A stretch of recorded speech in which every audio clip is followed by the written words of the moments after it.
का बरं? हे सर म्हटलं मी चालू झालं येतो. करा सर.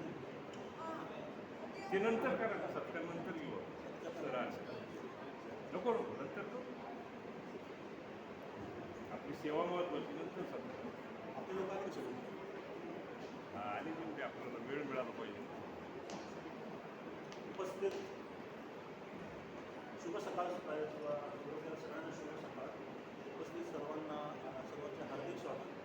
आज आपण मराठी भाषा दिनानिमित्त आजही आज विज्ञान दिवस आहे खरं तर, पण विज्ञान दिवसाच्या दिवशीच आपण संत तुकाराम महाराजाबद्दल काही आमचेच लायब्ररी स्टाफ असलेले श्रीयुत महेश नलावडे सर म्हणजे आम्ही त्यांना प्रेमाने महाराज म्हणतो.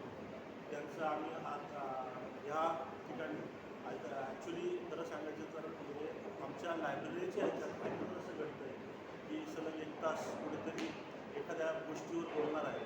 सुरुवातीला कसं लायब्ररी सायन्स किंवा एखादा विषय असायचा, पण हा विषय सुरुवातीलाच इतका छान घडतो आहे की त्याचा आनंद आम्हाला खूप विगळीत झालेला आहे आणि त्याबद्दल महाराजांचे खूप स्वागत आणि आभार. रामकृष्ण हरी आपण का म्हणतो का की असं म्हटलं जातं की राम आचारात असतो, कृष्ण विचारात असतो आणि हरिनाम उच्चारात असतो.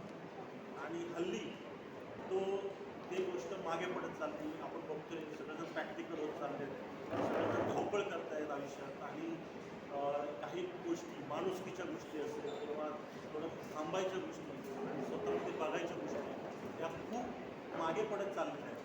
म्हणजे कवीने म्हटलेलं आहे की वाचलेली ऐकलेली माणसं गेली कुठे, पुस्तकातून पाहिलेली माणसे गेली कुठे, रोज अत्याचार होतो आरशावरती आता, आरशाला भावलेली माणसं गेली कुठे, ही माणसं आमच्यात आहेत त्याच्यामुळे खूप खूप आभार. आणि महाराजांना मी विनंती करतो की त्यांनी आता सुरुवात करावी.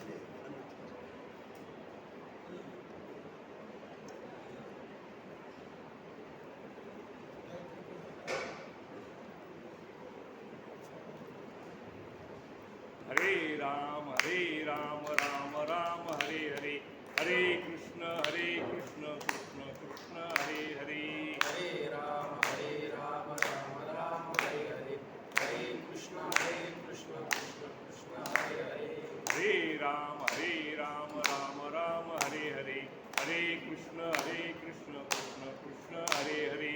हरे राम राम राम हरे हरे, हरे कृष्ण कृष्ण कृष्ण हरे हरे. कुंडलिक वरदेव विठ्ठल श्री ज्ञानदेव तुकाराम पंढरीनाथ भगवान की जय. माऊली ज्ञानेश्वर महाराज की जय. जगद्गुरु संत तुकाराम महाराज की जय. सद्गुरु बाबाजी चैतन्य महाराज की जय.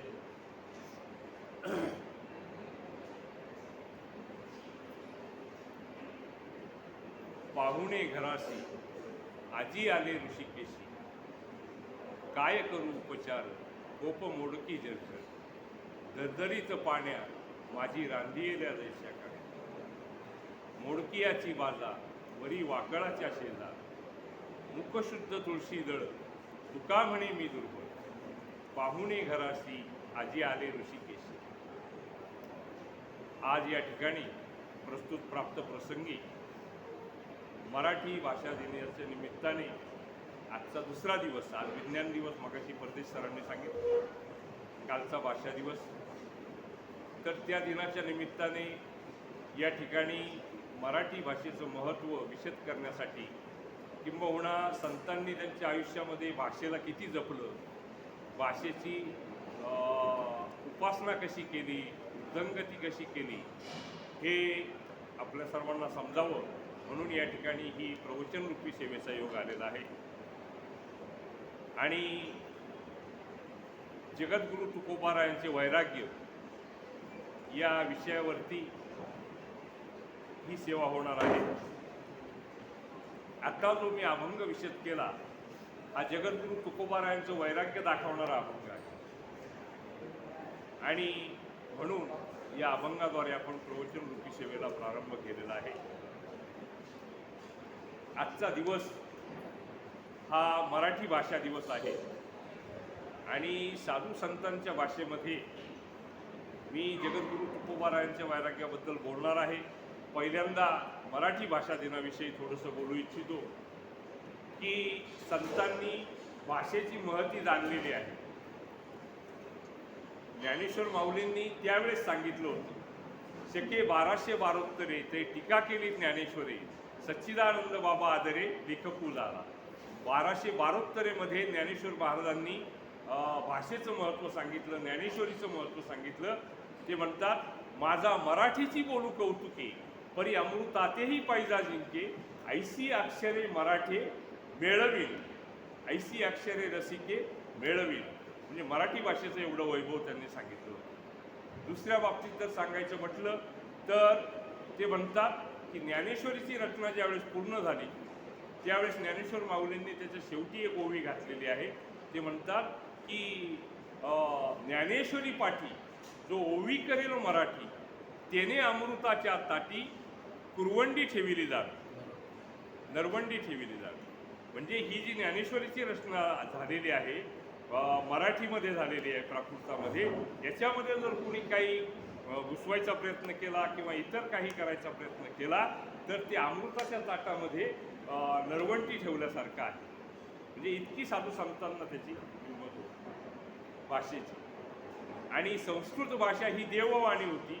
संस्कृत सर्व लोकांना समजणार नाही, म्हणून ज्ञानेश्वरांनी काय केलं, गीतेचा अनुवाद मराठीमध्ये केला, तो म्हणजे ज्ञानेश्वरी.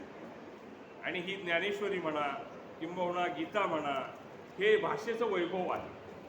जगद्गुरू तुकोबारायांचा हा जो गाथा आहे खंदारे महाराज, याला आपण पंचम वेद म्हणतो, 4 वेद, तसा हा 5वा वेद आहे. हे सुद्धा भाषेचं वैभव आहे. आज आम्ही अभिमानाने सांगतो की जगामध्ये 133 देशांमध्ये ही तुकोबारायांची गाथा पोहोचलेली आहे इंटरनेटच्या माध्यमातून. आणि म्हणून संतांनी सुद्धा भाषेचा फार गौरव केलेला आहे. तुकाराम महाराज म्हणतात की शब्द हेची शस्त्र, शब्द हेची अस्त्र, आणि ओढिले भांडार धन्याचा हा माल, मी तो हमाल भारवाही. तुकाराम महाराज म्हणतात, हे जे भाषेचं वैभव आहे, अभंगाचं वैभव आहे, हे सगळं एका धन्याचा माल आहे आणि मी तो तुम्हाला उघडा करून दिलेला आहे. मी फक्त हमाल आहे, तुम्ही ते सगळं घ्यायचे. साधू संतांनी सांगितलेलं आहे की यारे यारे लहान थोरं याती भलते नारेल, तुम्ही सगळे या आणि हा आनंद घ्या. म्हणजे तुकाराम महाराजांनी नुसती अभंगवाणी करून थांबले नाही, तर भाषेचं वैभव त्यांनी सांगितलं. आणि तुम्ही आम्ही सर्वजण त्या ठिकाणी या आणि हे सर्व घ्या. परंतु आपण ते घेतो का, घेत नाही, आपल्याला तेवढा वेळ मिळत नाही. म्हणून तुकाराम महाराज सांगतात की कामामध्ये काम तुम्ही म्हणा राम राम, जाईल भवश्रम सुखाची. तुमचं उपजीविकेसाठी काम करत असताना तुम्ही 2-4 अभंग म्हणा, ज्ञानेश्वरीच्या ओव्या म्हणा, किंवा हे करता करता थोडासा परमार्थाचा वसा थोडासा घ्या. म्हणून भाषेचं वैभव सांगताना तुकाराम महाराजांची जी भाषा आहे, तुकाराम महाराजांचे जे अभंग आहे, ते आपल्या नित्य जीवनामध्ये किती समरस झालेले आहे याचं उदाहरण सांगतो आणि आपल्या या प्रवचन सेवेकडे वळू आपण. माणसं सहज बोलताना सांगतात, नाही निर्मळ जीवन त्याला काय करील सावध. हे तुकोबारायांचे उद्गार आहे. महापुरे झाडे जाती तेथे लव्हाळे वाचते. याच्यातून काय सांगितलं, नम्रपणा. महापुरामध्ये झाडं कोलमडून पडतात, पण जे लवाळे असतात ते वागतात, त्याच्यावरून पाणी जातं निघून, आणि पाणी निघून गेलं की ते परत तहाट उभे राहतात. महापुरे झाडे जाती तेथे लव्हाळे वाचतात. नम्र झाला भूता त्याने कोंडिले आनंदा. नेहमी आदरणीय विश्वनाथ कराड सर ही उपमा देतात की माणसाने आयुष्यामध्ये नम्र झालं पाहिजे. कोकणातील घरांची दारं कमी उंचीची आहेत. तुम्ही जर पूर्ण गेले तर डोक्याला लागतं, पण ते तुम्ही वाकून गेले तर आतमध्ये जाऊ शकतात. तुकाराम महाराज म्हणतात की तुम्ही नम्र व्हा आणि जगासमोर हात जोडा, म्हणजे लोक तुमच्याकडे येतील. नम्र झाला होता त्याने कोंडिले आनंद, म्हणजे त्याने आनंदाची किंवा देवाची प्राप्ती करून घेतली. दुसऱ्या भाषेत सांगायचे ठरलं तर तुकाराम महाराज सांगतात की व्हावे लहानाहूनही लहान, किंवा मी त्यांच्या भाषेचं वैभव सांगतो आहे. तुका म्हणे ऐशा नरा मोजूनी माराव्या पैजारा. म्हणजे एखादा मनुष्य भक्ती करत नसेल, आपण दिलेलं काम करत नसेल, त्याचं कर्तव्य करत नसेल, प्रपंचाकडे पाहत नसेल, बायका मुलांकडे पाहत नसेल, किंबहुना त्याचं कोणतंही विहित कार्य करत नसेल, तर तुकाराम महाराज म्हणतात की त्याच्या नादी लागू नका, त्याच्याशी संभाषण करू नका किंवा त्याला संपर्क करू नका. तुका म्हणे ऐशा नरा मोजूनी माराव्या पैजारा. पैजारा म्हणजे वाहन, पूर्वी ज्याला म्हटलं जातं. असा जो माणूस असेल त्याला वाहनाने मारावं. तुकाराम महाराज पराकुटीचे शब्द वापरतात त्या ठिकाणी. म्हणून तुकाराम महाराजांचं जे वाङ्मय आहे ना, ते आपल्या सर्वसामान्य बोलीमध्ये सर्वत्र गेलेलं आहे. मी आता आपल्या प्रवचनरूपी सेवेला प्रारंभ करतो. जगद्गुरू तुकाराम महाराज हे खरोखर तसं पाहिलं तर संत नव्हते. तुकाराम महाराज हे भगवान विष्णूचा अवतार होता. जुन्नर तालुक्यामध्ये पुणे जिल्ह्यामध्ये ओतूर हे गाव आहे आणि त्या गावी जगद्गुरू तुकोबाराय यांचे गुरु बाबाजी चैतन्य महाराज यांची समाधी आहे. पूर्वीचा काळ होता, त्या काळामध्ये तुकाराम महाराज भंडाऱ्या डोंगरावरून पाऊल वाटेने भीमाशंकर मार्गे ओतूर या गावी गेले आणि त्या ओतूर गावामध्ये एका तेल्याच्या घरी त्यांनी वास्तव्य केलं. पहाटे उठून दर्शनासाठी जात असताना, समाधीचं दर्शन घेण्यासाठी, वाटेत त्यांना बाबाजी चैतन्य महाराज भेटले आणि तिथेच त्यांना अनुग्रह केला. स्वतः तुकाराम महाराज हे गाथ्यामध्ये सांगतात की बाबाजी आपुले सांगितले नाम, मंत्र दिला राम कृष्ण हरी, सापडविले वाटे जाता गंगे स्नाना, मस्तकी तो दाना ठेविला सर. आणि हा जो रामकृष्ण हरी मंत्र दिलेला आहे ना, हा पुढे वारकरी संप्रदायाचा बीजमंत्र झाला. आत्ताही वारकरी संप्रदायामध्ये रामकृष्ण हरी म्हटल्याशिवाय कोणतीही गोष्ट सुरू होत नाही, प्रारंभ होत नाही. हे जगद्गुरू तुकाराम महाराजांच्या गुरूंनी म्हणजे सद्गुरू बाबाजी चैतन्य महाराजांनी दिलेला बीजमंत्र आहे. पुढे तुकोबाराय आले. तुकोबारायांबद्दल सविस्तर बोलायचं आहे. विशेषतः तुकोबारायांचं वैराग्य काय होतं या टॉपिकवरती आपण बोलणार आहोत. 1530 मध्ये देहू या गावी जगद्गुरू तुकाराम महाराजांचा जन्म झाला. आईचं नाव कनकाई, वडिलांचं नाव गोढोबा आणि थोरले भाऊ सावजी, धाकटे भाऊ कान्होबा. अशा रीतीने तुकोबारायांचा जन्म झाला आणि वयाच्या 13व्या वर्षी तुकोबारायांचं लग्न झालं. लग्न झाल्यानंतर ते लवकरच प्रपंचाला लागले. वयाच्या 13व्या वर्षी तुकोबारायांचं लग्न झाल्यानंतर त्यांचे वडील, त्यांचं निधन झालं, गोढोबा आंबे. परंतु त्यांनी जी वारीची परंपरा होती, त्यांचे वडील जे होते विश्वंभर बाबा, त्यांच्यापासून आलेली वारीची परंपरा तुकोबारायांना सांगितली आणि परमार्थाचं हे जे बीज आहे ते आपल्या मुलामध्ये रोवलं. आणि तुकोबारायांना 13व्या वर्षी वडील वारल्यानंतर त्या ठिकाणी दुकान सांभाळायचं, प्रपंच करायचा, सगळं काही करायचं, हे असं सगळं चालू झालं. आणि चालू झाल्यानंतर त्यांची तुकोबारायांना 2 पत्नी होत्या. पहिली जी पत्नी होती तिला दम्याचा आजार होता आणि त्या आजारामध्ये 3-4 वर्षानंतरच तिचं निधन झालं. त्याच्यामुळे सर्व प्रपंचाचा भार तुकोबारायांवरती पडला आणि मग तुकोबारायांचे आप्तेष्ट नातेवाईक यांनी जगद्गुरू तुकोबारायांचं दुसरं लग्न करून दिलं. हे दुसरं लग्न जे केलं ते पुण्याचे आप्पाजी गुळवे सावकार होते. त्यांची मुलगी जिजाबाई, तिला तुकाराम महाराज पुढे प्रेमाने आवली म्हणायचे. तर तिच्याशी महाराजांचं दुसरं लग्न झालं आणि महाराजांचा प्रपंच सुरू झाला.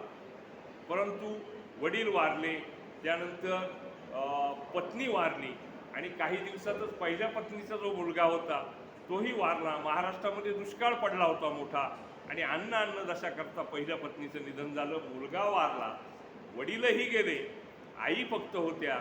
आणि मग तुकाराम महाराजांचे उद्गार आहेत की हे जे आहे, ही जी परिस्थिती आहे ती तुकोबारायांनी वर्णन केलेली आहे. बाप मेला मज देखता, नव्हती संसाराची चिंता, बाईल मेली मुक्त केली, देवे माया सोडविली, विठो तुझे माझे राज्य, नको अनेकांचे काज. किंबहुना पोर मेले बरे केले, देवे माया विरहित केले. म्हणजे मुलगा वारला, पत्नी गेली तरी तुकाराम महाराजांना त्याचा खेळ नव्हता. ते म्हणतात झालं ते बरं झालं, प्रपंचासाठी सर्व झालेलं आहे. अशा रीतीने तुकोबारायांच्या वैराग्याची ही सुरुवात झाली किंवा नांदी झाली. पुढे आईचंही निधन झालं आणि तुकोबाराय प्रपंच सोडून परमार्थाकडे उद्युक्त झाले. मला काय म्हणायचे, साहित्यिकांनी म्हणा, मोठ्या मोठ्या लेखकांनी जगद्गुरू तुकोबारायांचं वर्णन केलेलं आहे की तुकोबाराय हे गरीब होते, त्यांच्याजवळ फारसा पैसा अडका नव्हता. पण मी तुम्हाला सांगू इच्छितो, याला शास्त्रप्रमाण आहे, ग्रंथप्रमाण आहे. तुकोबाराय हे त्या काळचे सावकार होते, मोठे जमीनदार होते, 300-400 एकरचे मालक होते. आणि कैवल्य सम्राट ज्ञानेश्वर महाराज यांचा जो गाभारा बांधलेला आहे तो जगद्गुरू तुकोबारायांनी बांधलेला आहे. तिथे एक पाटी आत्ताही आपल्याला पाहायला मिळेल, ब्रिटिशांच्या काळामधली ती पाटी आहे की या गाभाऱ्याचं काम जगद्गुरू तुकोबाराय यांनी केलेलं आहे. तुकोबाराय श्रीमंत होते, पण दुष्काळ पडला, अन्नान्न दशा झाली आणि त्यांनी आपल्याकडचं सर्व साहित्य, जे संपत्ती होती ती दान करून टाकली, वाटून टाकली आणि लोकांना ते दिलं सर्व काही आपल्याजवळ. इतकी तुकोबारायांची विरक्ती होती. ते महाराज म्हणतात की हे सर्व काही झालं, बरी या दुष्काळे पिढा गेली, हे सर्व झालं, हे अनुताप माझे राहिले चिंतन, माझ्या परमार्थासाठी, माझ्या वैराग्यासाठी हे चांगलंच झालेलं आहे. पुढे तुकोबारायांचा प्रपंच आणि परमार्थ सुरू झाला. महाराज तुकाराम महाराज हे असे विरक्त संत होते की ते परमार्थ आत्ताच्या काळासारखा नव्हता. आता आपण पाहिलं, कीर्तन सुरू झालं किंवा प्रवचन सुरू झालं की पुढं कॅमेरे असतात, व्हिडिओ असतात, सर्व काही अत्याधुनिक सुविधा असतात. त्या काळी असं काही नव्हतं आणि त्या काळच्या संतांना याची अपेक्षाही नव्हती. तुकाराम महाराज पहाटे 3 वाजता उठायचे आणि सर्व आटोपून भंडाऱ्या डोंगर, गोराड्या डोंगर, भामचंद्र डोंगर असं साधनेसाठी निघून जायचे त्या ठिकाणी. आणि ही साधना करायची ती लोकांनी पाहावी म्हणून नाही. आत्ता जो परमार्थ आहे त्याच्याबद्दल आपण काय बोलावं, लोकांनी पाहावं म्हणून जास्त आणि आपल्याकडून कमी होतो. परमार्थामध्ये नेहमी आदरणीय सर सांगतात की व्यवस्थेपेक्षा अवस्थेला महत्त्व आहे. तुमची अवस्था कोणत्या वृत्तीवर तुम्ही आहात त्याला महत्त्व आहे. अशा प्रकारे तुकोबारायांचा प्रपंच आणि परमार्थ सुरू झाला. महाराज किती विरक्त होते याची 2-3 उदाहरणं आपल्याला सांगता येईल. परमार्थ करत असताना, संपादन करत असताना की तुकोबारायांचा प्रपंच हा त्यांची पत्नी जिजाईने केला. सकाळी मुलांना खाऊ पिऊ घालायचं, गाया म्हशींचं वगैरे पाहायचं आणि तुकाराम महाराजांची भाकर घेऊन त्या ठिकाणी 3 वाजता निघायचं जिजाईने. आणि मग महाराज कोणत्या दिशेला गेलेत हे पाहण्यासाठी देहूच्या बाहेर आलं की खाली मातीला कान लावायचा. ज्या दिशेने विठ्ठल विठ्ठल असा आवाज येईल त्या दिशेकडे ते अन्न पाणी घेऊन जायचं. मग कधी महाराज भंडाऱ्या डोंगरावरती असायचे, कधी गोराड्या डोंगरावरती असायचे.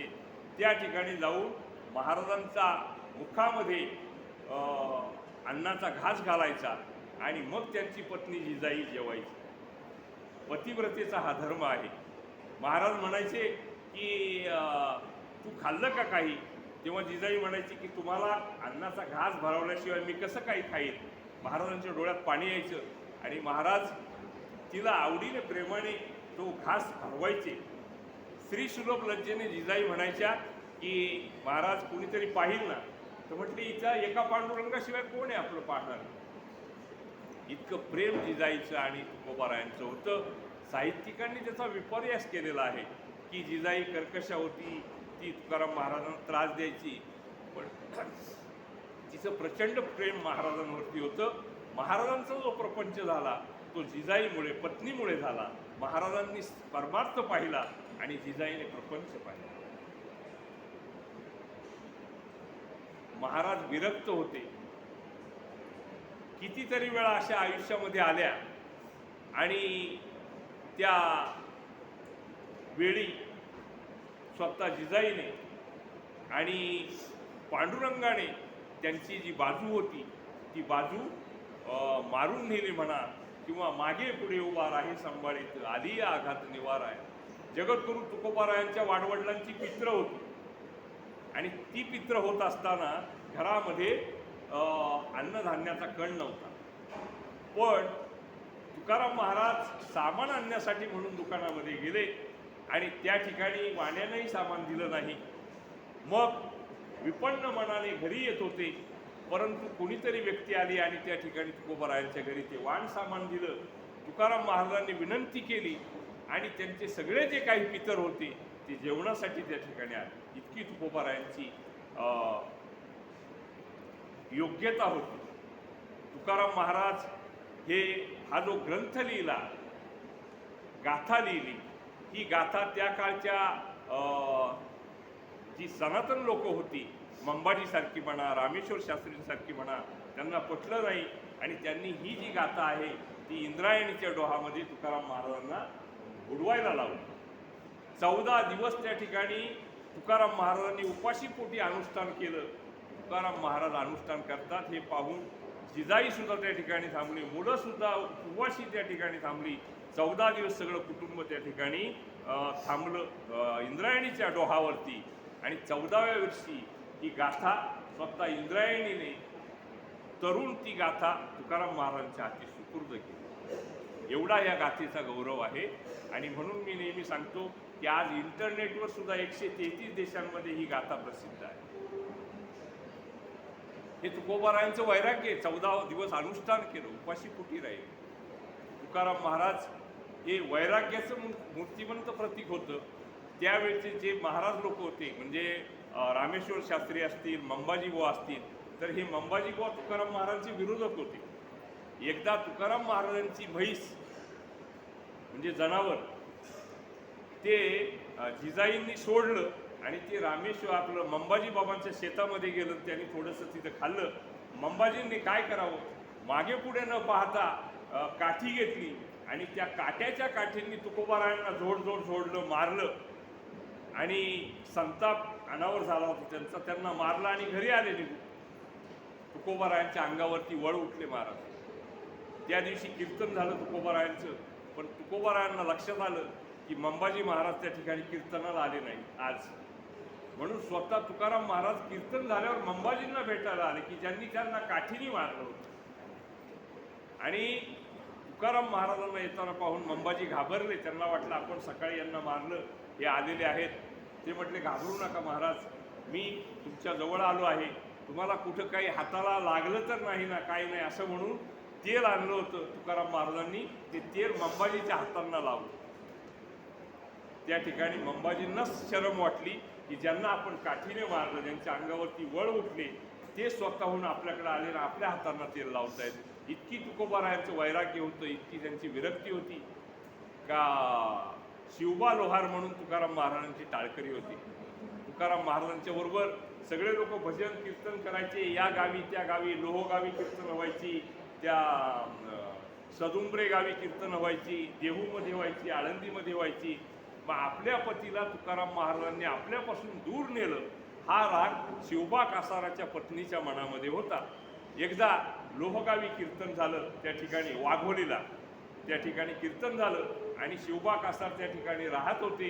म्हणून शिवबा कासारांनी तुकाराम महाराजांना सकाळी आंघोळीसाठी म्हणजे स्नानासाठी आपल्या घरी बोलावलं. पण त्या तुकाराम महाराजांबद्दल शिवबा कासाराच्या पत्नीच्या मनामध्ये प्रचंड राग होता आणि तिने कडक तापवलेलं पाणी तुकाराम महाराजांना आंघोळीसाठी दिलं. नवे तुकाराम महाराज आंघोळीला बसलेले असताना ती कडक पाण्याची बादली तुकाराम महाराजांच्या अंगावर ओतली. दुष्ट हेतूने सर्व अंगाची लाही झाली. महाराज अंग पोळलं. तुकाराम महाराजांनी देवाचा धावा केला आणि सांगितलं की हे जगदीशा, या त्रासापासून मला वाचव. क्षणात पांडुरंगाने त्यांच्या अंगाचा दाह शांत केला. परंतु तुकाराम महाराज त्या साध्वीला म्हणा किंवा त्या शिवबा कासाराच्या पत्नीला काही सुद्धा बोलले नाहीत. इतकं तुकोबारायांचं वैराग्य. तुकोबारायांची कीर्ती वाढत चालली. एक साधू म्हणा, एक महात्मा म्हणा, या देहूच्या भूमीमध्ये जन्माला आलेला आहे आणि भारतभूमीमध्ये महाराष्ट्रभर तुकाराम महाराजांची कीर्ती वाढत चालली. ही कीर्ती वाढत जात असताना मंबाजी सारख्यांना, जे तुकाराम महाराजांचा द्वेष करत होते, त्यांना ही कीर्ती सहन झाली नाही. तुकाराम महाराज हे साधनेसाठी भंडारा डोंगरावरती जायचे आणि त्या ठिकाणी एकांतामध्ये असताना तुकाराम महाराजांचं वैराग्य भंग पावावं, त्यांच्याविषयी लोकांमध्ये अपवाद यावेत म्हणून चिमणा नावाची एक नायकी, एक वेश्या या मंबाजी बुवांनी काय केली, भंडारा डोंगरावरती पाठवली. कशा करता? तुकाराम महाराजांचं सत्वहरण करण्याकरता. म्हणून ती त्या ठिकाणी गेली आणि नाचकाम करू लागली महाराजांच्या समोर विभ्रमित करू लागली, हावभाव करू लागली, इशारे करू लागली, तेव्हा तुकाराम महाराजांनी तिला हात जोडले आणि तिला विनवलं की जाई गे तू माये न करीसी सायास, आम्ही विष्णुदास तैसे नोहे, किंवा पराविया नारी रुक्मिणी समान, हे तो गेले नेमून ठाईची या.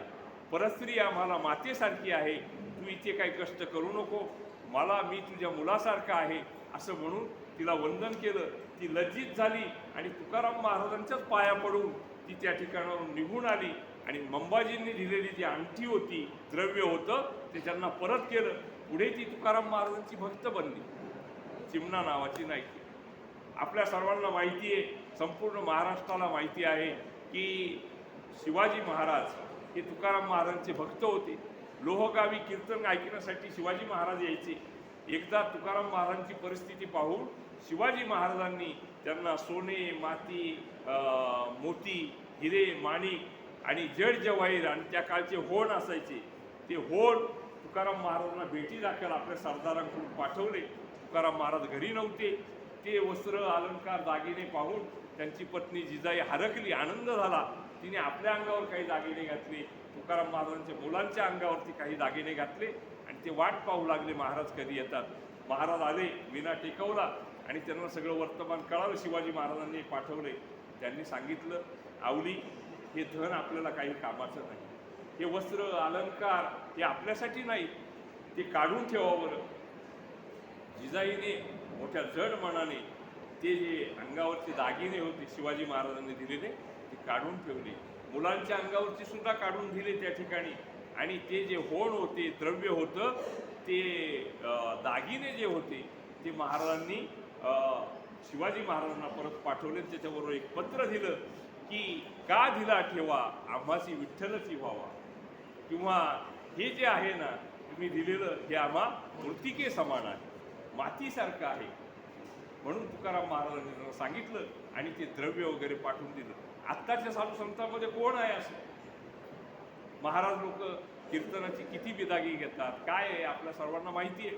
पण तुकाराम महाराज सांगतात की जेथे करावे हरिकीर्तन, म्हणजे जेथे तुम्ही कीर्तन कराल, भाळी लावू नये बुक्का, म्हणजे त्या ठिकाणी गेल्यानंतर बुक्का सुद्धा त्यांचा लावून घेऊ नये. पाणी, अन्न पाणी तर दूरचीच गोष्ट, पूर्वीच्या काळी साधनं नव्हती. मग गाढवावर, घोड्यावर म्हणा, किंवा आपण बैलगाडीत बसून जे कीर्तनकार जातील तर त्यांनी काय करावं, आपल्या बैलाची चारा वैरण सुद्धा तेथे घेऊ नये, वृषभाशी चारा न घालावा, म्हणजे त्या बैलाला चारा सुद्धा घेऊ नये, बुक्का लावू नये, भाडा, इतकं त्यांनी सांगितलं होतं. मग द्रव्य घेण्याचं तर दूरच राहिलं. तुकाराम महाराजांचे टोकाचे बोल आहेत पराकोटीचे. तुकाराम महाराज म्हणतात, घेती देती तेही नरका जाती. जे लोक अशा कीर्तनकारांना पैसे देतात, द्रव्य देतात, ते तर नरकाला जातातच, पण जे कीर्तनकार घेतात तेही नरकाला जातात. इतकं तुकोबारायांचं वैराग्य आहे पैशाबद्दल. हिरे मोती आम्हा मूर्तिके समान महाराजांनी सांगितलेलं आहे. किती वैराग्याबद्दल बोलावं त्यांच्या, तो कितीही बोललं तरी ते कमीच आहे.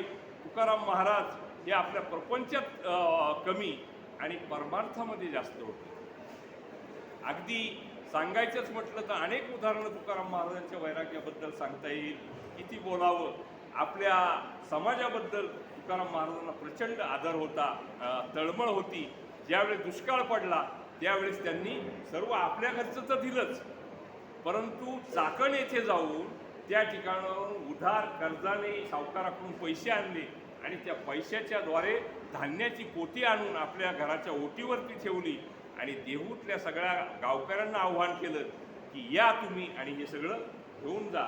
आपलं सगळं हे जे धान्य होतं ते तुकाराम महाराजांनी खुलं केलं. त्या सावकाराकडून आणलेल्या पैशातून घेतलेलं धान्य तेही खुलं केलं. मग त्या सावकाराची जप्ती आली तेव्हा तुकोबारायांनी आपल्या पत्नीच्या अंगावरचे दागिने त्या ठिकाणी विकले आणि त्या सावकारांची देणी दिली. एक उसाची मोळी तुकाराम महाराजांना एका सज्जन भक्ताने दिली आणि ती मोळी डोक्यावरून घरी आणत असताना तुकाराम महाराजांना कसं आपली मुलं, दुसऱ्याची मुलं तीच आपली मानायची. वाटेने कोणी भेटलं की तुकोबा तुकोबा एक ऊस द्या, तुकाराम महाराजांनी एक ऊस काढायचा त्याला द्यायचा. असं करत करत सगळे ऊस वाटत आले आणि घराजवळ आल्यानंतर फक्त एक ऊस शिल्लक राहिला. तो अर्धा अर्धा मोडला आणि आपल्या दोन्ही मुलांना दिला. हे तुकोबारायांचं वैराग्य. मी कशासाठी सांगतोय की त्यांनी भक्ती केली, पण भक्ती करत असताना त्यांनी पराकोटीचं वैराग्य त्यांच्या अंगी होतं आणि समाजासाठी त्यांनी आयुष्य देह झिजवलं. तुकाराम महाराज म्हणतात की आम्ही वैकुंठवासी आलो याची कारणाशी, बोलिले जे ऋषी साच भावे वर्ताया, झाडू संताचे मार्ग आडराणी भरले जग, उच्चिष्टांचा भाग काय उरला तो सेवू. अशा प्रकारे तुकाराम महाराजांचं वैराग्य उत्तरोत्तर वाढत गेलं आणि महाराजांची साधनाही तेवढी झाली. पिकलिया शेंदे कडूपण गेले, इतकं वैराग्य म्हणा किंवा त्यागाने तुकाराम महाराज एका परिपक्व दशेला आले. आणि आल्यानंतर एकदा तुकाराम महाराजांनी प्रपंचासाठी म्हणून मिरचीचा सुद्धा व्यापार केला. इकडे गाढवांवर भरून मिरच्या घेतल्या चाकणला आणि कोकणात नेऊन विकल्या. दिवसभरची विक्री केली. लोकांनी सांगितलं आम्ही नंतर पैसे आणून देतो, थोड्या वेळाने आणून देतो. संध्याकाळ झाली, कुणीही पैसे आणून दिले नाही. तुकाराम महाराजांनी परत रिकाम्या गोण्या गाढवावरती लादल्या आणि निघून आले ते. इतकं तुकाराम महाराजांना लोकांनी फसवलं, पण महाराजांनी कोणाला आपल्या आयुष्यामध्ये फसवलं नाही. लोकांनी आपल्याला फसू द्या, पण आपण लोकांना फसवायचं नाही, ही त्यांची वृत्ती होती. महाराजांनी अतिशय वैराग्यपर असा परमार्थ केला आणि हा करत असताना आपलं आयुष्य त्यांनी मर्यादित ठेवण्यासाठी म्हणा किंवा वयाच्या 44व्या वर्षी महाराजांना जाणवलं की भगवंताने आपल्याला ज्या कार्यासाठी पाठवलेलं आहे ते कार्य आपलं जवळजवळ झालेलं आहे. म्हणून संकादिक जे होते ते साधू संतांना त्यांनी निरोप पाठवला. काय निरोप पाठवला की तुम्ही जा आता आणि पांडुरंगाला सांगा की माझं इथलं जीवित कार्य पूर्ण झालेलं आहे, तुम्ही मला न्यायला या. आणि न्यायला या असा निरोप मिळाल्यानंतर स्वतः जगदानी पांडुरंग त्रैलोक्याचा मालक आपल्या राई, रुक्माबाई, सत्यभामा या सगळ्या 8 नायिकांना घेऊन, पत्न्यांना घेऊन, आपलं दळ घेऊन स्वतः तुकाराम महाराजांना नेण्यासाठी गरुडाचं विमान घेऊन देहू गावामध्ये आले. 3 दिवस तुकोबारायांच्या घरी राहिले. कोण? भगवान जगदानी पांडुरंग. इतकी तुकोबारायांची योग्यता होती. आणि त्या 3 दिवसामध्ये तुकोबारायांना प्रश्न पडला की आता जगदानी पांडुरंग भगवान साक्षात आपल्या घरी आलेले आहेत, त्यांना काय द्यावं खायला. म्हणून मी सुरुवातीला जो अभंग नमूद केला तो अभंग पुन्हा त्याचा उच्चार करतो की तुकाराम महाराजांना प्रश्न पडला की पांडुरंगाला काय द्यावं खायला. म्हणून तुकाराम महाराज म्हणतात की काय करू उपचार कोप मोड की जर्जर. आपल्या घरी पाहुणे आल्यानंतर आपल्याला प्रश्न पडतो की त्यांना काय द्यावं काय नाही. तुकाराम महाराज म्हणतात की माझं घर हे चंद्रमौळे आहे, घरामध्ये हरळ उगवलेले आहे, सूर्य उगवला तर सूर्याचा प्रकाश आतमध्ये येतो, मग त्या पांडुरंगाला काय द्यावं. कोप मोड की जर्जर. माझी कोप घर मोडलेलं आहे आणि दरदरीत पाण्या माझी रांधिलेल्या कण्या. घरात खायला काय नाही, मग काय केलं, त्या कण्या शिजवल्या, रांधल्या आणि त्या पांडुरंगाला खायला दिल्या. तुम्हाला सांगतो महाराजांनी एवढं वर्णन केलेलं आहे, नामदेव महाराजांनी पण म्हणा, की त्या कण्यामध्ये इतकी गोडी होती की देवाने काय केलं, पांडुरंगाने त्या वरपायला सुरुवात केली त्या कण्या. आपण जशी खीर खातो तसं. आणि राई, रुक्माबाई या राण्या सांगायला लागल्या की देवा आता बाद झालं, तुम्ही काही आम्हालाही शिल्लक राहू द्या. इतकी गोडी त्या कण्यामध्ये होती. दरदरीत पाण्या माझी रांधलेल्या कण्या. फक्त पाण्यामध्ये त्या रांधल्या होत्या. त्याला कारण असं होतं की शुद्ध भक्तिभाव होता तुकोबारायांचा. ज्ञानेश्वर माऊली सांगतात मग निस्सीम भाव उल्हासे. फक्त भाव पाहिजे मनामध्ये, अंतकरणामध्ये तेवढा भाव पाहिजे. मग तुकोबारायांनी त्या कण्या देवाला खायला दिल्या आणि शेवटी तुकोबाराय म्हणतात की मुखशुद्ध तुळशी जळ. मुखशुद्धी म्हणून काय दिले, आपण काहीतरी खातो जेवल्यानंतर, तसं तुकाराम महाराजांनी तुळशीचं पान तोडलं आणि ते जगदानी पांडुरंगाला खायला दिलं. इतकं तुकोबारायांचं वैराग्य. मुखशुद्ध तुळशी जळ तुका म्हणे मी दुर्बळ. अशा प्रकारे स्वतः पांडुरंगाने त्यांची सेवा केली तुकाराम महाराजांची. मग तुकाराम महाराज म्हणतात की दिसू नये जना ऐसे करा नारायण. आता माझं हे कार्य संपलेलं आहे. माणसाने किती जगावं याच्यापेक्षा तो कसा जगला याला महत्त्व आहे. ज्ञानेश्वरांनी वयाच्या 22व्या वर्षी अवतार कार्य संपवलं, समाधी घेतली. 16व्या वर्षी ज्ञानेश्वरी लिहिली. जगद्गुरु तुकोबारायांनी 44व्या वर्षी सांगितलं, पांडुरंगा दिसू नये जना ऐसे करा नारायण. आपलं कार्य संपलं की निघून गेले. माणसं 80-80, 90-90 वर्ष जगतात, 100 वर्ष जगतात, पण केलं काय असं विचारलं तर काही सांगता येत नाही आयुष्यामध्ये. तुकाराम महाराजांना नेण्यासाठी पांडुरंग आले. 3 दिवसाचा त्या ठिकाणी कार्यक्रम झाला, भजन झालं. 3 दिवस तुकाराम महाराजांनी कीर्तन केलं आणि तुकाराम महाराज त्या ठिकाणी वैकुंठाला जाण्याकरता त्या ठिकाणी निघाले. जिजाई पत्नी जी होती तिला सांगितलं की तू चल वैकुंठाला, मी चाललो आहे. तिला वाटायचं नेहमीच तुकाराम महाराज म्हणतात की मी भंडाऱ्यावरती चाललोय, गोराड्यावरती चाललोय, तसं म्हणत असतील मी वैकुंठाला चाललो आहे. ती म्हटली तुम्ही जा, तुम्ही गेल्यानंतर हे मुलाबाळांना कोण खायला प्यायला घालायचं, आणि आपली म्हैस व्यायला झालेली आहे. ज्यावेळेस तुकाराम महाराज वैकुंठाला गेले त्यावेळेस तुकाराम महाराजांची पत्नी जिजाई ही स्वतः गरोदर होती. नारायण महाराज त्यावेळेस जिजाईच्या पोटामध्ये होते. तुकाराम महाराज वैकुंठाला गेल्यानंतर जिजाई प्रसूत झाली आणि नारायण महाराजांचा जन्म झालेला आहे. तिने त्यांना सांगितलं की तुम्ही जा वैकुंठाला. तिला वाटलं असेल भंडाऱ्या डोंगरावरती वगैरे जाणार असतील, म्हणून तिने परवानगी दिली आणि तुकाराम महाराज त्या ठिकाणी निघाले. जया पूजिले आदरे पांडुरंगे, विमानस्थ केले प्रयाण प्रसंगे, तनु मानवी दिव्य रूपीच केली, न त्यागिता दिव्य लोकासी नेली. जेवढे संत आहेत किंवा जेवढे म्हणून देव अवताराला आलेले आहेत त्याच्यामध्ये सगळ्यामध्ये मानव देह घेऊन जर वैकुंठामध्ये जाण्याचा योग आलेला असेल तर ते एकटे जगद्गुरु तुकाराम महाराज आहेत. देवांना सुद्धा मरण स्वीकारावं लागलं. प्रभू रामचंद्रांनी अवताराची समाप्ती शरयू नदीमध्ये देहत्याग करून केली. एकनाथ महाराजांनी गोदावरीमध्ये आपला देह विसर्जित केला. ज्ञानेश्वर माऊलींनी समाधी घेतली. जगद्गुरु तुकाराम महाराज हे एकच संत होते जगाच्या पाठीवरती की निज देह घेऊन वैकुंठाला गेलेले आहे. म्हणून वामन पंडितासारख्या ब्राह्मण कवीला सुद्धा मोह आवरला नाही तुकाराम महाराजांचं वर्णन करण्याचा. म्हणून त्यांच्या वैराग्याबद्दल बोलताना खंदारे महाराज ते सांगतात की शुकासारखे पूर्ण वैराग्य ज्याचे, वशिष्ठा परिज्ञान जयाची, तुका भासला हा मानवी वेशधारी, परी हा लिला विग्रही निर्विकारी. तुकाराम महाराज हे साधेसुधे व्यक्तिमत्व नव्हतं, तर मानवी वेशधारी असलेला साक्षात विष्णूचा अवतार होता. तुकाराम महाराज निघाले वैकुंठाला जाण्याकरता आणि त्या ठिकाणी यम आलेला होता नेण्यासाठी.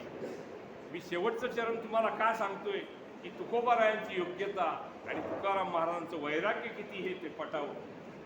यमही आलेला होता. आपल्याकडे मृत्यूची परंपरा अशी आहे की साधू संतांनी वर्णन केलेलं आहे, लोकांनी वर्णन केलेलं आहे की प्रत्येक मनुष्य प्राण्याला नेण्यासाठी मृत्यूच्या वेळी यम येतो. त्यावेळेस स्वतः जगदानी पांडुरंग आपल्या परिवारासह स्वतः या ठिकाणी आलेले असताना यम सुद्धा तुकाराम महाराजांना नेण्यासाठी आला. हे तुकाराम महाराजांनी पाहिलं आणि त्या यमाला असं जवळ बोलावलं आणि त्याला सांगितलं की हे विमान आहे ना, त्या विमानाच्या दारामध्ये तू जरा वाक असा. तुकाराम महाराजांची योग्यता महाराज एवढी होती की त्या यमाला त्या ठिकाणी वाकायला सांगितलं आणि त्याच्या पाठीवरती पाय देऊन तुकाराम महाराज वैकुंठामध्ये त्या विमानामध्ये बसले. तुकाराम तुकाराम नाम घेता कापे यम, जगा काळ खाय आम्ही माथी दिला, जगा काळ खाय आम्हा माथी दिला पाय. म्हणजे जो लोक काळ आहे, तो यम आहे, तो लोकांना नेण्याचं कार्य करतो. लोक घाबरतात त्याला, पण आम्ही त्याच्या डोक्यावरती पाय ठेवून विमानात बसलो आणि त्या ठिकाणी विमानात बसून पांडुरंगाबरोबर परिवाराबरोबर जगद्गुरु तुकोबाराय वयाच्या 44व्या वर्षी वैकुंठाला गेले. हे जगद्गुरु तुकोबारायांचं वैराग्य मला सांगायचं होतं. या सर्व गोष्टींपाठीमागे सांगायचं कारण असं की तुकाराम महाराजांचं हे जे वैराग्य होतं ते साधू संतांनी वर्णन केलेलं आहे, नामदेवरायांनी वर्णन केलेलं आहे. नवे नवे तुकोबारायांची इतकी उंची होती की तेवढ्या उंचीचा कोणताही संत अद्यापपर्यंत जगामध्ये झाला नाही. वारकरी संप्रदायामध्ये ज्ञानदेवे रचिला पाया, उभारिले देवालया, तुका झालासे कळस, भजन करा सावकाश. म्हणजे ज्ञानेश्वर महाराज जर वारकरी संप्रदायाचा पाया असतील तुकोबाराय, हे कळस झालेले आहे. मग अशा कळस्थानी असलेल्या तुकोबारायांचं वर्णन आपण भाषा दिनाच्या दिवशी का करू नये? मी तुम्हाला काही म्हणी सांगितल्या की तुका म्हणे ऐशा नरा मोजुनी माराव्या पैजारा, किंबहुना नाही निर्मळ जीवन त्याला काय करील साबण. तुकोबारायांच्या जीवनामध्ये त्यांनी भाषेविषयीचं महत्त्व सांगितलेलं आहे, वृक्षांविषयीचं महत्त्व सांगितलेलं आहे, पक्ष्यांविषयीचं महत्त्व सांगितलं आहे. तुकाराम महाराज एकांताचे भोगते होते. ते म्हणायचे की तुका म्हणे आम्हा एकांताचा वास, नाही गुण दोष अंगा येती. वृक्षवल्ली आम्हा सोयरे वनचरे, पक्षीही सुस्वरे आळविती. जगद्गुरू तुकोबारायांना समाजाचं भान होतं आणि लोकांचं भान होतं. म्हणून तुकोबाराय आले आणि आपलं विहित कार्य करून त्या ठिकाणी वैकुंठाला गेले. त्यांचे एकेकाळचे विरोधक रामेश्वर शास्त्री, त्या काळचे प्रकाळ पंडित, ते सुद्धा सांगतात की म्हणे रामेश्वर सकळा पुसोणी, गेला तो विमानी बैसोनिया. इतकी तुकोबारायांचं वैराग्य होतं, इतकी त्यांची कीर्ती होती. म्हणून आज भाषा दिनाच्या निमित्ताने मी सुरुवातीलाही सांगितलं की ज्ञानेश्वर माऊली सांगतात की माझा मराठीचा बोलू कौतुके, परी अमृतातेही पैजा जिंके, ऐशी अक्षरे रसिके मेळविल. म्हणून हे भाषेचं वैभव आहे, लेणं आहे. ज्ञानेश्वर माऊलींनी काही ओव्यांद्वारे सुद्धा ज्ञानेश्वरीमध्ये गोड सांगितलेलं आहे की पाहे पा भूमीचे मार्दव, सांगे कोंभांची लवलो. ज्ञानेश्वरीच्या ज्या ओव्या आहेत त्या इतक्या गोड आहेत महाराज की त्याच्याविषयी आपण काय बोलावं. अशा प्रकारे भाषा दिनाच्या निमित्ताने मला या ठिकाणी या सेवा करण्याची संधी या ठिकाणी मिळालेली आहे. आणि आदरणीय आमचे वैद्य सर असतील, गोखले मॅडम, त्याचबरोबर आमच्या धुमाळ मॅडम, पोपट बिकट सर, कांदे परदेशी सर आणि आमची सगळी काही मंडळी, बाहेरही काही मंडळी आमचे शिंत्रे सर वगैरे बसलेले आहेत. आणि आमच्या भजनी मंडळाचे आमचे श्रीहरी शिवपुटकर आहे, ज्यांना वारकरी संप्रदायाबद्दल विशेष प्रेम आहे. सगळी मंडळी गोळा मिळाली या ठिकाणी आली. मला विशेष कौतुक वाटतं आमच्या मॅडम लोकांचं, वैद्य सरांचं, की आम्ही बाहेर आयुष्यभर प्रपंच करत आलो, खंदारे महाराज परमार्थ करत आलो, कीर्तन प्रवचनं करत आलो. पण आज आमच्या घरामध्ये, आमच्या लायब्ररी विभागामध्ये आदरणीय डॉक्टर विश्वनाथ कराड सरांच्या संस्थेमध्ये आमचं प्रवचन तुम्ही ठेवलं, आमची सेवा तुम्ही ठेवली. हा खरा आनंद आहे. बाहेर किती कौतुक होऊ द्या, पण घरच्या माणसाने पाठीवरती जेव्हा थाप मारली तेव्हा ते कृतकृत्यता वाटते आणि हा आनंद होतो. आदरणीय विश्वनाथरावजी कराड सर यांचंही या ठिकाणी जर ते उपस्थित असते त्यांनाही हे सगळं पाहून आनंद झाला असता. असो, मी अधिक काही बोलत नाही. तुकाराम महाराजांच्या याला वंदन करतो आणि माझ्यानंतर माझे मित्र, आमचे संप्रदायातले सगळे भजनी मंडळ या ठिकाणी आलेलं आहे. पवार महाराज, मुंडे महाराज, लवारे महाराज आणि आमचे खंडारे महाराज हे अतिशय गोड गळ्याचे कीर्तनकार आहेत. महाराष्ट्रभर त्यांनी संप्रदायाचा प्रचार प्रसार करण्याचं कार्य केलेलं आहे. आपली वेळ संपत आलेली आहे, पण मी त्यांना विनंती करतो की त्यांनी एक गोड अभंग सादर करावा आणि त्याच्यानंतर आपल्या या कार्यक्रमाची समाप्ती होईल. नमो सद्गुरु तुकया ज्ञानदीपा, नमो सद्गुरु सच्चिदानंद रूपा, नमो सद्गुरु भक्त कल्याण मूर्ती, नमो सद्गुरु भास्करा पूर्ण कीर्ती. मनुष्याकृती राघवे ख्याती केली, शिळा शिखरे सागरी तारियेली. तुका स्वामी हा पूर्ण ब्रह्म प्रकाशी, जळी रक्षिले निर्दिवा कागदासी.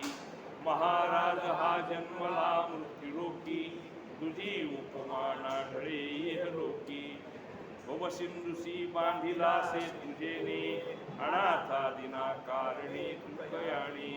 तुका भासला मानवी वेशधारी, परी हालेला विग्रही निर्विकारी.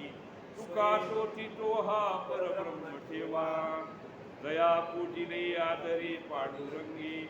विमानस्थ केले प्रयाण प्रसंगी, तनु मानवी दिव्य रूपीच केली. त्यागिता दिव्य लोकाशी नेली. सद्गुरु तुकाराम महाराज की जय. मी विनंती करतो आमच्या खंदारे महाराजांना, त्यांनी आपल्या गोड आवाजामध्ये या कार्यक्रमाचा समारोप एका अभंगाद्वारे करावा.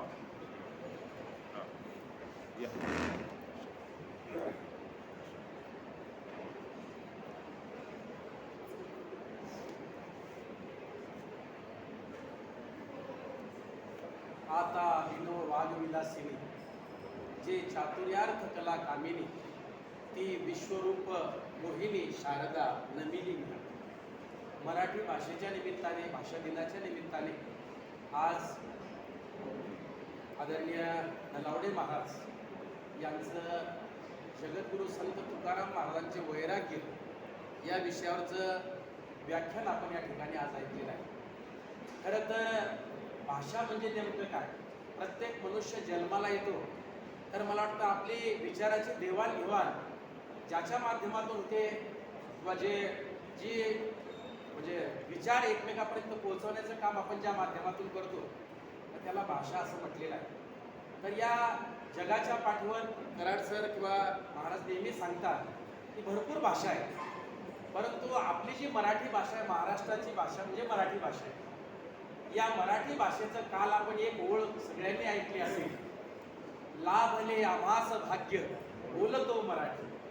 म्हणजे आम्ही भाग्यवान आहोत की आम्ही मराठी भाषेमध्ये बोलतो. मराठी भाषा ही हृदयाची भाषा आहे. मराठी भाषा हे बाळ आईच्या दुधावरच शिकत असतं आणि म्हणून ज्या संवेदना असतील, ज्या भावना असतील, जे विचार असतील किंवा ज्याला आपण म्हणजे आपल्या मनातले जे काही विचार आहेत ते पुढच्यापर्यंत पोहोचवण्याकरिता भाषा ही अतिशय समृद्ध आहे आणि ती मराठी भाषा समृद्ध आहे. या माय मराठीचा महिमा वर्णन करत असताना मराठीचे आद्य कवी मुकुंदराज स्वामी यांनी विवेक सिंधू नावाचा ग्रंथ लिहिला. ज्ञानेश्वरांनी भावार्थ दीपिका ज्ञानेश्वरी लिहिली. महाराजांनी आत्ताच त्याचा उल्लेख केला, माझा मराठाची बोलू कौतुके बरी अमृतातेही पैजा जिंके आईशी अक्षरे रसिके मिळविली. नवे नवे हिंदवी स्वराज्याचे संस्थापक छत्रपती शिवाजी महाराज यांनी सुद्धा मराठमोळ्या या मराठी भाषेला पुढचे चांगले दिवस यावे याकरिता शाहिरांनी पोवाडे रचले. आता बघा, वीर श्री अंगात जर संचारायचे असेल तर मी फक्त 2 ओळी तुमच्या पुढे म्हणून दाखवतो, म्हणजे माय मराठीचा महिमा काय आहे हे तुम्हाला कळेल. मर्दाची तुटली बघा हो ढाल, शरीर रक्ताने झाले लाल, हाताला गुंडाळी तो शाल, झेलितो वार पहा तलवार, झेलितो वार पहा तलवार, पहा त्या कोंढाण्यावरती रक्ताने लाल झाली धरती, मराठे मागे ना फिरती, तयाची काय वालू कीर्ती, झाला तानाजी झुंजार, झेलितो वार पहा तलवार, झेलितो वार पहा तलवार. शिवाजी महाराजांचे जे काही सहकारी आहेत, तानाजी मालुसरे, ज्या वेळेला आपल्या स्वतःच्या मुलाच्या लग्नाची पत्रिका द्यायला आले, पण मासाहेबांनी सांगितलं, तानाजी तुम्ही लग्न उरकून घ्या, आम्ही त्याच दिवशी अष्टमीचा दिवस आहे आणि आम्ही कोंढाणा किल्ल्याचं लग्न लावण्याकरिता किंवा तो सर करण्याकरिता जाणार आहोत, कारण उदय भानून त्या ठिकाणी आपल्या बऱ्याच स्त्रियांनी डांबून ठेवलेल्या आहेत. तेव्हा तानाजी मालुसरेच्या मनामध्ये प्रश्न निर्माण झाला, आम्ही वरबाप म्हणून लग्नामध्ये मिरवायचं आणि आमच्या मासाहेबांनी लढायला जायचं हे आमच्याकडून कदापि शक्य नाही.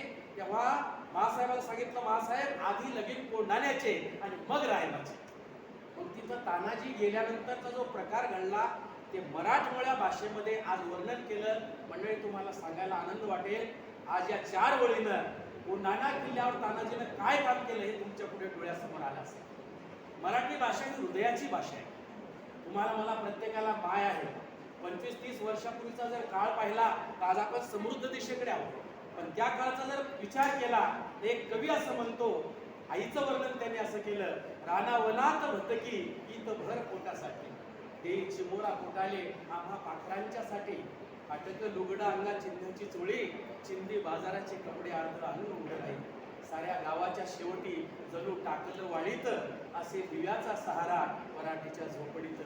सणासुदीच्या दिवशी माय गेली निंदायाले, सणासुदीच्या दिवशी माय गेली निंदायाले, तेला तुपाचा खमंग शेजाऱ्याच्या घरी चाले, आम्ही भुकेने व्याकुळ उमाठावर बसून, माय गेली वावरात कसं वाटे सुनसून, दिवस डुबाया लागला, दिवस डुबाया लागला, माय उशिरात येई, गरीब परिस्थिती आहे, कष्ट केल्याशिवाय पर्याय नाही, दिवस डुबाया लागला, माय उशिरात येई, आम्हा मुराशी घेऊन दोष नशिबाला देई, कशी गरिबीची कीड या जीवनाशी जडली आणि भर दिवाळीच्या दिवशी आम्ही घरात रडली.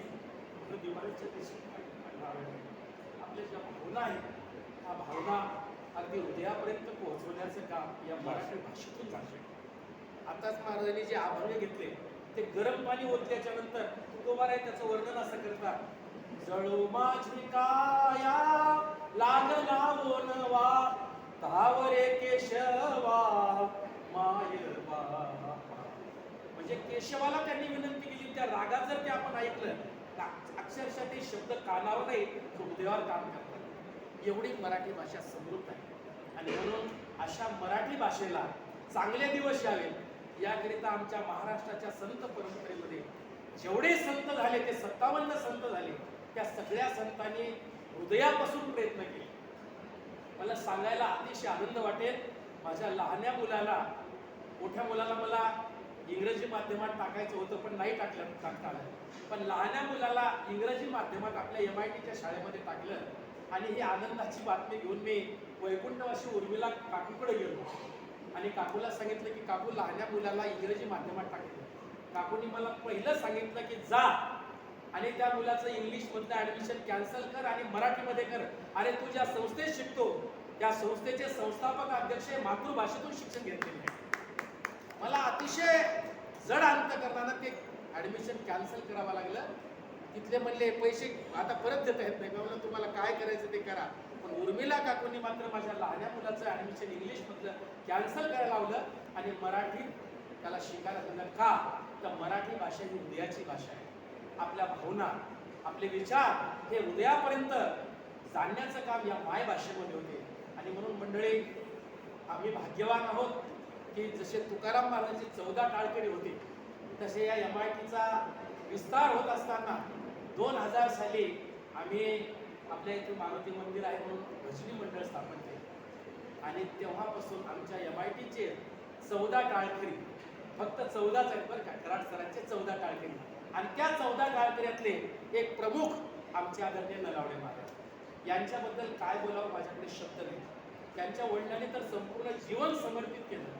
तुकाराम महाराजांच्या बद्दल त्यांना इतका आंतरिक तळमळ आहे की नामदेव महाराजांचं जे पंजाब आहे त्या पंजाबमध्ये गुमान या ठिकाणी महाराजांनी महाराजांचं मंदिर बांधलं. तुकाराम महाराज स्वतःच्या घरी दारामध्ये पहिल्यांदा तुकाराम महाराजांच्या मंदिराची स्थापना केली. मला कीर्तन करण्याचा एक दिवस योग आला तिथे आणि संत तुकाराम महाराज प्रतिष्ठान असेल पुण्यामध्ये तिथं सदानंद मोरे सारखे किंवा अनेक मराठीचे जे काही जाणकार आहेत या भाषाला समृद्ध करण्याकरिता ते प्रतिष्ठान काम करते आहे. महाराजांचे वडील बाबाजी चैतन्य तुकोबार यांचे गुरु आहेत. त्यांची पालखी दरवर्षी पंढरपूरला नेतात. त्यानंतर ती पालखी त्र्यंबकेश्वरला जाते आणि आता त्या संत तुकाराम महाराजांच्या गुरुच्या पालखीचे उत्तराधिकारी म्हणून महाराजांची नेमणूक त्यांनी केलेली आहे. मला सांगायला अतिशय आनंद वाटेल की कराड सरांचा हा भक्तीचा वसा आणि वारसा चालवत असताना या लायब्ररीमध्ये काम करायचं. तुम्हाला कल्पना असेल आपण लहान असताना आपल्याला एक निबंध होता ग्रंथ हेच निबंध. मला वाटतं महाराजांचा बहुतांश वेळ हा ग्रंथ वाचण्यामध्ये जात असेल आणि कुठलाही ग्रंथ असू द्या कोणत्याही भाषेतला असू द्या तो तुम्हाला सत्य ज्ञान सांगत असतो. आणि म्हणून या ठिकाणी ग्रंथांच्या सानिध्यामध्ये महाराजांनी आज त्यांचं एक वेगळं रूप पाहायला मिळालं. तसं पाहायला गेलं तर ते प्रत्येक ठिकाणी जशी स्थिती आहे तसं असतात. मागे आपल्याकडे एक कार्यक्रम झाला शोध मराठी मनाचा तर त्यावेळेला नट सम्राटांची भूमिका सादर केली होती आणि आज अक्षरशः त्यांनी तुकोबारायांचं वैराग्य हे सांगत असताना अक्षरशः डोळ्याच्या कडा कितीतरी वेळा ओल्या झाल्या. मला सांगायला तात्पर्य आहे की असे महाराज आज आपल्याला प्रवचनासाठी लाभले. ग्रंथ दिंडीला आपण मदत आणि मागील ग्रंथ दिंडीमध्ये आपण सगळे सहभागी झालो होतो हे आपल्याला माहीत आहे. पण मला वाटतं आपल्या MIT मध्ये इतके क्वालिटीचे लोक आहेत. फक्त काय होतं त्यांना व्यासपीठ प्राप्त होत नाही. आणि यावर्षी आमचं परम भाग्य आहे की आमच्यातला एक सहकारी आता 2-3 वर्षानं त्यांची रिटायरमेंट आलेली आहे. आपली MIT दर 5 तारखेला इथल्या लोकांना म्हणजे त्यांना काय पुरस्कार देऊन सन्मानित करते. पण आमच्या भजनी मंडळात ते काही माणसं रिटायर झाले. महाराजांचे 2-3 वर्ष आले पण अजून काही आमच्या कोणाचा काही नंबर लागला नाही. तर मला वाटतं इथं संस्थेचे प्रमुख बसलेले आहेत, वैद्य सर आहेत, मॅडम आहेत.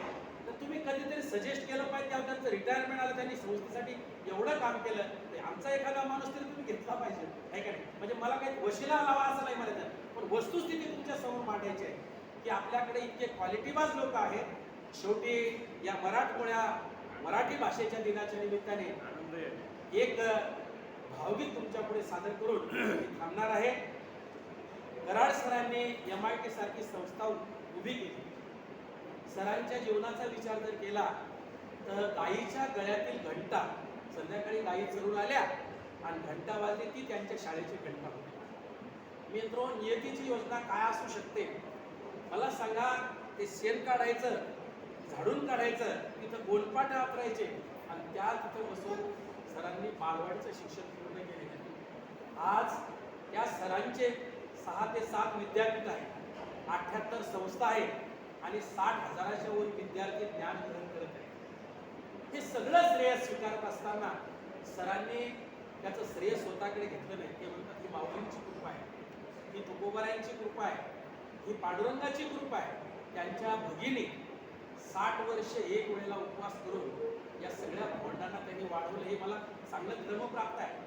कारण आपण ज्या भूमीमध्ये किंवा ज्या शाळेमध्ये शिक्षण घेतोय किंवा तिथं नोकरी करतोय, आपल्या चरितार्थ चालवतोय, तर ती शाळा कोणत्या त्याग आणि समर्पणाने उभी राहिलेली आहे हे तुम्हा मला सगळ्यांना माहीत असलं पाहिजे. कराड सरांच्या भगिनीनं एकच वेळेला जेवायचं आणि 60 वर्ष हे काम केलं. मला सांगायला आनंद वाटेल, त्या मातेनं एकच शब्द टाकला.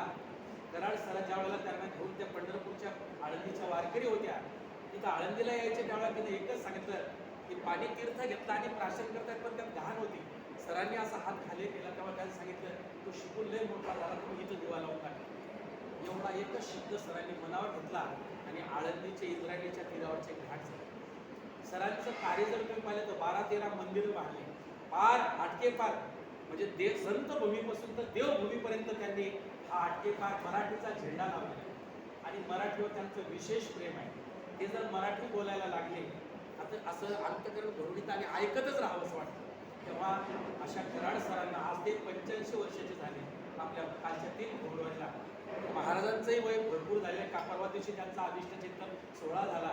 प्रत्यक्ष कराड सरांच्या धर्मपत्नी काल महाशिवरात्रीच्या दिवशी त्यांनी महाराजांचं विश्वनाथ महाकाळेश्वर मंदिरामध्ये औक्षण केलं आणि महाराजांच्या दीर्घायुष्याची त्या ठिकाणी काय केली तर भगवंतांनी प्रार्थना केली. तुम्ही सुद्धा प्रत्येकाने या संस्थेच्या कार्यामध्ये, संस्थेला वर नेण्यामध्ये मोलाचे योगदान केलेलं आहे. तेव्हा तुम्हा सगळ्यांना सुंदर अशा प्रकारचं आयुष्य लाभावं अशा प्रकारचे भावगीत आहे. तेव्हा मी तुमच्यासमोर सादर करतो. आनंद या जीवनाचा सुगंधा परिदर वळावा, आनंद या जीवनाचा सुगंधा परिदर वळावा, पाव्यातला सूर जैसा ओठातुनी ओघळावा, आनंद या जीवनाचा सुगंध परिदर वळावा, शिजुनी स्वतः चंदनाने मधुगंध दुसऱ्यास द्यावा, आनंद या जीवनाचा सुगंध परिदर वळावा, माझेच माझेच म्हणुनी माझे काहीच नाही, आनंद या जीवनाचा सुगंध परिदर वळावा, अपुरेच हे शब्द माझे, अपुरीच ही शब्द मला, वाहीन हा जीव माझा, वाहीन तव चरणाला, आनंद या जीवनाचा सुगंध परिदर वळावा, सुगंध परिदर वळावा, सुगंध परिदर वळावा. इथून पुढच्या काळामध्ये आपले अनेक व्हॉट्सअपचे ग्रुप आहेत. प्रत्येक जण वाढदिवसाच्या शुभेच्छा देतात, हॅपी बर्थडे टू यू अशा शुभेच्छा देतात. मला वाटतं आपण मराठी माणूस पूर्ण आहोत वाढदिवसाच्या शुभेच्छा हे मराठीमधून आपण जर दिलं फार चांगलं होईल. कमीत कमी आजपासून या मराठी दिनापासून आपण या मातृभाषेचा गौरव आणि मातृभाषेने जे काही आपल्यावर अनंत उपकार केले आहेत, आपली ग्रंथ संपदा ही फार मोठी आहे आणि ती जतन करून ठेवलेली आहे. मला कराड सरांना मनापासून धन्यवाद द्यावेसे वाटते. एक इंजिनिअरिंग कॉलेज आहे, पण इंजिनिअरिंग कॉलेजच्या लायब्ररीमध्ये एक मराठी विभाग आहे आणि सर्व धर्माचे धर्मग्रंथ आपल्या मराठी भाषेमध्ये उपलब्ध आहेत. इथून पुढे तुम्ही एक मेल टाकावा, कारण आपल्या संस्थेत काय आहे आपल्या बऱ्याच लोकांना माहीत नाही. तेव्हा या मराठी पुस्तकाचं ते कपाटामध्ये आहे, पण डॉक्टर रंगनाथन यांची जी सूत्र आहे त्याच्यामध्ये प्रत्येक ग्रंथाला त्याचा वाचक मिळाला पाहिजे. म्हणून हे जे ग्रंथ दिवसेंदिवस तिथं कपाटामध्ये आहे, तर त्याच्यातली एक ओळ तरी किंवा त्याच्यातलं ज्ञान हे बहुजन समाजापर्यंत गेलं पाहिजेत. आणि आपण सर्व सुशिक्षित आहात, शिक्षक आहात, तर मला वाटतं याच्यातला संदर्भ घेऊन जर तुम्ही विद्यार्थ्यांपर्यंत जर पोहोचला तर हे फार आपल्यासाठी आनंददायक होईल. मग ते मराठी भाषेत असू द्या, हिंदी भाषेत असू द्या किंवा इंग्रजी भाषेत असू द्या. असो, आज मराठी भाषा दिनाच्या निमित्ताने मला या ठिकाणी 2 शब्द बोलण्याची महाराजांनी अनुमती दिली आणि तुम्ही सुद्धा मनापासून हे 2 शब्द ऐकून घेतले, त्याबद्दल मी तुमची सर्वांची कृतज्ञता व्यक्त करतो. आणि शेवटी एक आपली भारताची भाषा आहे, त्याला हिंदी म्हटलेलं आहे. हिंदी भाषेला राष्ट्रभाषेचा दर्जा आहे. एक कहावत आहे ती तुमच्या पुढे सादर करून थांबतोय. जितनी कृपा आपने की उतनी तो मेरी औकात नहीं, जितनी कृपा आपने की उतनी तो मेरी औकात नहीं. एक कृपा है हमारे विश्वनाथ कराड़ सर की, वरना मुझ में ऐसी कोई बात नहीं. राम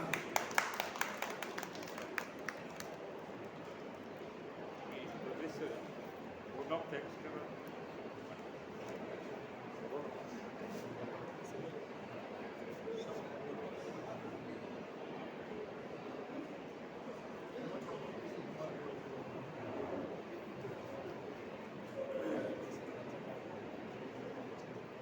समारोपच्या आधी आजचे समारोप आपले शेवटी कसं करणार आहे त्याच्या आधी मी एवढं बोलू इच्छितो की महेश नलवडे सर रिटायर्ड होतील, पण महाराज नाही रिटायर्ड.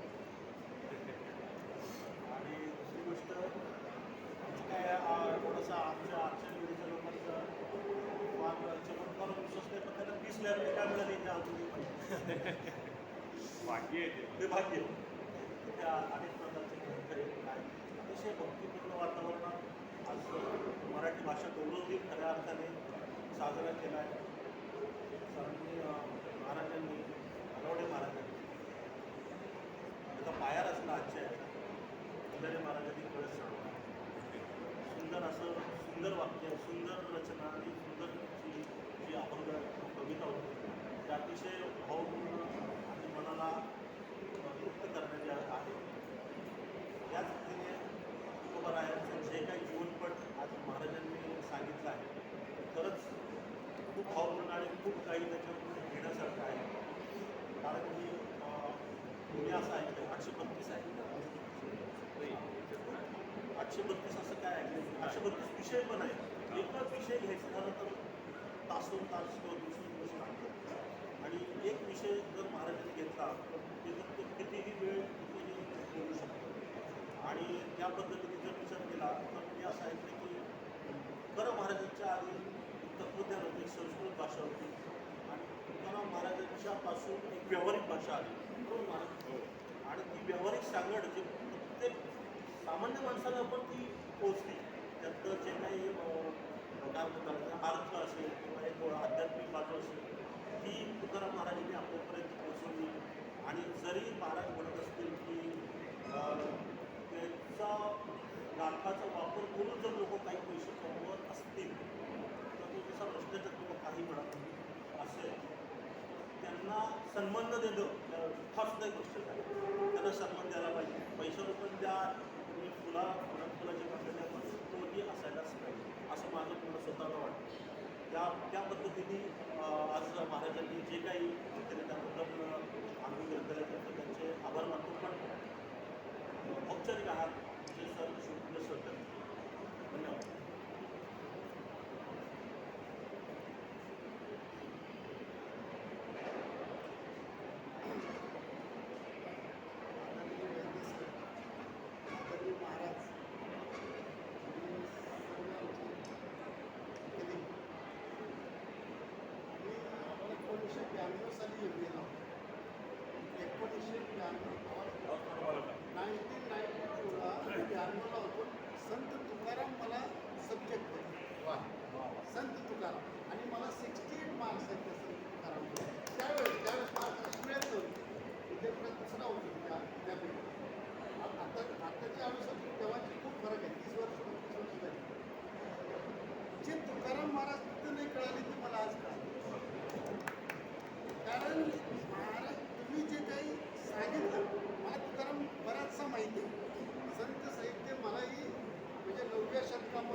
नाही शिकलो तर मी माझ्या खिशातले चॉकलेट तर मी मित्राला देऊ शकत नाही. मी तुकाराम महाराजांचं कीर्तन ऐकण्याच्या लायकीचं. देता आलं पाहिजे समजून. तुम्ही मग प्रेम द्या, विश्वास द्या, तर त्याची म्हणजे हे देणं जे आहे ते फार महत्त्वाचं. जसं महाराज म्हणले की ते पैसे घेत नव्हते. शिवाजी महाराजांनी पाठवलेले द्रव्य त्यांनी वापस केले. आत्ताच्या परिस्थितीला कुणी काही दिलं वापस करतं का? स्वतःच्या खिशातले 10 रुपये उसने तरी तर त्याला मागून द्यायला लागतं. मग ते भांडणं होतात. तुम्ही पेपरला वाचता की 10 रुपयासाठी भांडण चालू झालं. तर काय झालं, माणसांनी सत्संग बुद्धी गमावलेली आहे. संत ज्ञानेश्वर, संत तुकाराम हे नावापुरते झाले. किती लोक वाचतात, किती लोक आचरण करतात. तर त्याचे 10 लोकांनी जरी आचरण केलं तर ती परंपरा वाढेल. आता जसं महाराजांनी म्हटले की आम्ही कीर्तन करतो आणि लोक देतो, तर असे कमी आहेत. तुम्ही आपल्या इथे एमआयटीत तुम्ही आहात, त्याची पवित्र बोलू आणि त्यामधून तुम्ही वाढतो आणि तुम्ही इथे कीर्तन करा. हे जे बाहेरचे कीर्तन करा, तुम्ही कीर्तनला बघतो किती फी आहे, 1,00,000, 2,00,000, 4,00,000 एका कीर्तनाची फी आहे. तर हे जे काही आहे तर ते थोडंसं आधी आहे. आपल्याला विषय भरकटायचा नाही तर महाराजांनी खूप छान सांगितलं. आपल्या मराठी भाषेच्या निमित्तानं जे सरांनी कार्यक्रम अरेंज केले तर त्याला आज खऱ्या अर्थाने मला जरा बरं वाटतं. म्हणजे काल आम्ही ऐकलं पण महाराज काल नव्हते आणि तुम्ही नव्हते. गंधारी महाराज हे काल म्हणजे काय होते पण तुम्ही काही इथे काही बोलले नाही. तर मराठी भाषेचं जे काय आहे ज्ञान आहे मराठी भाषेचं आपल्याकडे लायब्ररीमध्ये पुष्कळ आहे. आता कसं आहे, मराठी भाषा समृद्ध आहे. तिला समृद्ध करण्याची गरज नाही. ज्ञानेश्वरांनी बाहेरच नाही, तुकाराम महाराजांनी गरज केली. आपण ती सगळेजण पाळतो. ज्ञानभाषा, राजभाषा आणि व्यावहारिक भाषा हे जे काही भाषेचे प्रकार आहेत, नॉलेजची जी भाषा आहे ती मराठी अजून झालेली नाही. जरी राजभाषा झाली तरी इथं नोकरी लागायची तर मराठी इथे चांगली म्हणून कोणी घेत नाही. तर इथं इंग्रजी मिडियमच पाहायला पाहिजे. तुमच्या मुलाला तुम्ही इंग्लिश मिडियम काढते त्याला इंग्लिश आली तरी ते म्हणजे तिथे शिकवायला येईल. तर ज्ञानभाषा, राजभाषा आणि व्यावहारिक भाषा आपणाला जगायच्या ज्ञानभाषा शिका. इंग्रजी आलीच पाहिजे. आपल्याला मराठीचा आपण अभिमान बाळगा. जर्मन, फ्रेंच, चायनीज सगळ्या भाषा शिका. असं नाही की आपली मराठी चालली आहे दुसऱ्या भाषा शिकायच्या नाही. सगळ्या भाषा शिका आणि तर मग तुम्हाला ही राजभाषा कळेल आणि या भाषेला आपण महत्त्व प्राप्त. हे जर गुगल आणि हे बाकीचं यूट्यूब नसतं तर आपली मराठी भाषा अमेरिकेमध्ये नसती पोहोचली. तिथल्या लोकांनाही ट्रान्सलेट नसतं झालं तर नसती कळाली. आजकाल सगळं हे टेक्निकल नॉलेज हे जे काही आहे ते सगळीकडे अद्ययावत उपलब्ध आहे. गुगल आहे, यूट्यूब आहे. कुठल्याही भाषेचं ट्रान्सलेट होतं, शिकायला समजायला सोपं जातं. त्याच्यामुळं आपली भाषा आता जगात साधा समुद्र पार केली. आणि तुम्ही दोघांनी खूप छान केलं आणि सरांनी खूप एफर्ट केले. त्यांनी मलाही संधी दिली की 2 मिनिट बोलतो. पण महाराज बोलत असताना मी सगळं ज्ञानेश्वर आठवत होतो आणि तुम्ही बोलताना यांनी बोललेलं आठवून विसरून गेलो. का विसरून गेलो? कारण तुम्ही ती उंची इतकी वरती नेलीत ना ते आवाजाने. महाराजांनी जे सांगितलं ते 20,000 किलोमीटर, पण जसं विमान वरती घेतं ते खालचं पुन्हा विसरून गेलं. असं झालं. तर दोघांनी आम्हाला खूप विचार आहे. एक माझी रिक्वेस्ट आहे, तर महिन्याला जरी आता एक तासभर ठेवलं तर बघा म्हणजे 1 तासभर ठेवलं तर आम्हाला आनंद वाटेल. तुम्ही आता बाहेर जगभर सांगता. आता आजचे जे तुकाराम महाराज मला कळाले ते यापूर्वी मला कधीच कळाले. मी खूप वाचन आहे माझं. मला कुठलंही विचारा तुम्ही. आपल्या मराठीतली पहिली मराठी कादंबरी कुठली आहे माहिती आहे? कुणी लिहिली?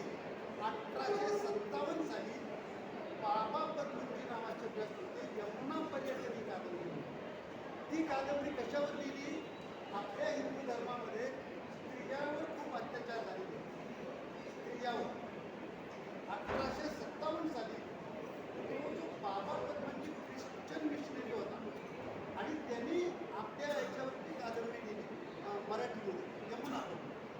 तर ते पुढे मग नंतर त्याचा कालखंड झाला 1818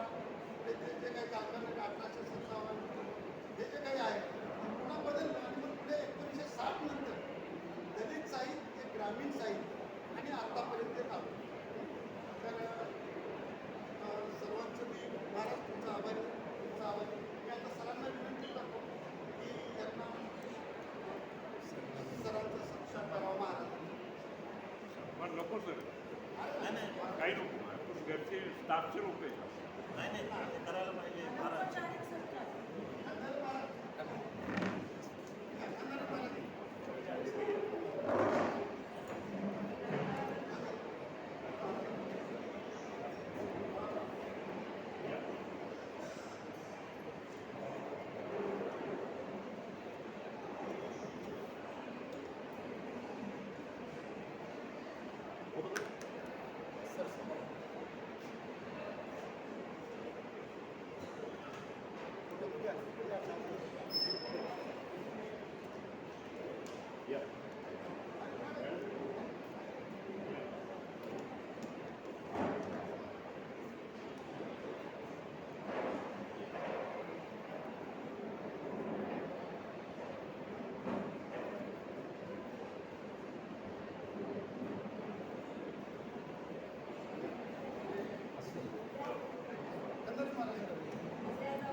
असं काय प्रॉब्लेम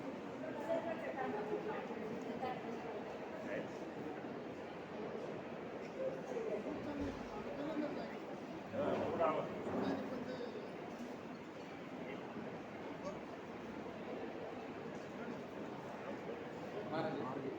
हो हो